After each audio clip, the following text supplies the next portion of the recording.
Your name? Bradley Mark. Tommy. Very good to meet you, man. How long you been lifting for now? 17, 18 years, Yeah. I think. Holy shit. Fuck, it's been a long time. What got you started into the gym? It's a good, oh man, I've talked about this a lot. So I grew up without a father. My father took his life when I was 6 years old. He hung himself. I struggled, I don't want to cry. I struggled with that for Oh, you're good, man.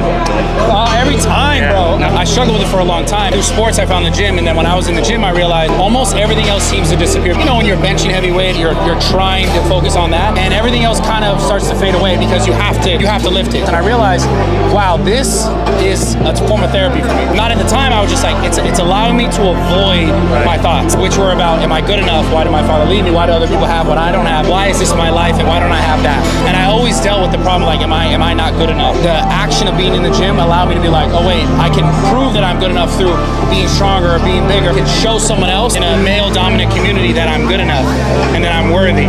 And that's what kept me in the gym. For those new lifters that feel intimidated or judged. So what advice do you have for someone like that to kind of overcome that? Everything in life, you are going to be judged by other people. Everything, because that's human nature. But truthfully, none of that matters. It doesn't matter what someone else says about your success or what you want to do or what you think is cool. That's all just nonsense. It's noise. It matters where you lie in your heart. It's hard. It's going to be hard because you want approval. Your mind will complicate things. Your rational mind will be like, oh, this because of this, and it should be like this. But your heart will always guide you in the right direction. So listening to your heart is the most important thing. Yeah, well, thank you so much, man. Appreciate you for taking your time and stuff.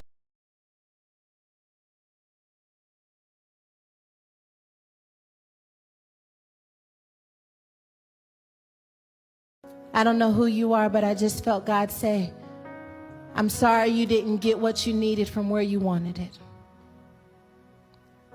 But just because you didn't get it from where you wanted it doesn't mean that you can't still have access. It may not come from where you want it, but God says, I can still give you what you need.